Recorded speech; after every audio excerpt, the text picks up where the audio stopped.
Hoxha në fakt kthehet në Shkodër në vitin 1991 pas 54 vitësh migrim. Në një letër drejtuar Shkodrës, qytetit të tij të lindjes, shpreh mallin e madh që e kishte pasur për të. Ej Shkodër e dashtën, ej Shkodër e bukur, qendra e burrave bujar, fusha e prestigjit dhe moralit, lum i dritës e i dijes, tokë me aromë trëndafili e zambaku.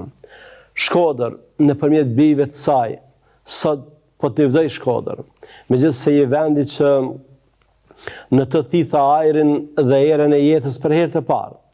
O Shkodra ime, ku më priti toka jote e butë dhe dashamirëse, për herë të parë në djepin e prindërve, në parzin tënë derisa u rrita, u largova nga ti këtë shumë vite, më ishe zemër para syve të mi, o ruajta gjuhën tënde dhe kur u ktheva te ti, pas 55 viteve, më more ngryk derisa mu rehatua zemra. U gëzova me ty sa të pava, u gëzova me akraba, shok e dashamir. Unë e di Shkodër se nuk jam gjatë, vetë se mburrëm që jam shkodran. Hoxha ishte i dashur dhe i çmuar në mesin e të gjithëve.